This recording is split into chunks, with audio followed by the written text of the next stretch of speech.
Ilang mga kababayan naman nating naghahanap ng trabaho ang dumalo sa Holiday Job Fair at Skills E-Hub na inilunsad ng pamahalaan sa pangunguna mismo ni Pangulong Ferdinand R. Marcos Jr. Katuwang ang pribadong sektor. Si Eugene Fernandez, una sa Balita Live.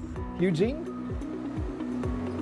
Greg, muli nga nagtulungan ang ating pamahalaan at ang pribadong sektor upang isagawa ang isang job fair at ang isang skill e-hub dito sa may Mall of Asia Music Hall sa Pasay ngayong araw. Ito ay para sa ating mga Pilipino naghahanap ng panibagong career opportunities lalo na sa paparating na panibagong taon. Dandaang individual nga dumating upang maghanap ng trabaho sa 42 employers na lumahok sa naturang job fair. Bukod dyan, bida rin ang e-upskilling hub handog ng DICT at SM sa pagtutulungan kasama ang Asia Pacific College at IBM Skill Build na naglalayong ihanda ang mga Pilipino na magkaroon ng future-ready skills. Para kay SM Supermalls President Steven Tan, hindi lamang basta job fair ang isinagawa ngayong araw, pero isang nationwide effort upang magbukas ng pinto ng makabagong oportunidad at pagpapalakas sa mga kakayahan ng mga Pilipino.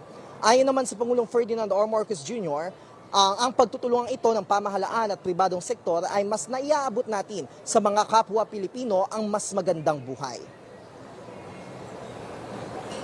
Sa tulong ninyong lahat, napapalapit natin ang mga oportunidad sa bawat Pilipino upang magkaroon ang bawat isa ng mas maginhawa, mas maunlad at mas masaganang buhay.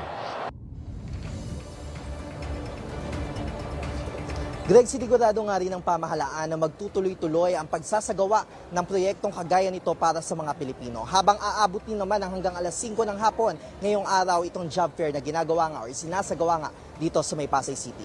Nauuna sa balitang totoo at laging bago, Eugene Fernandez ng IBC News para sa Alauna sa Balita ng Congress TV.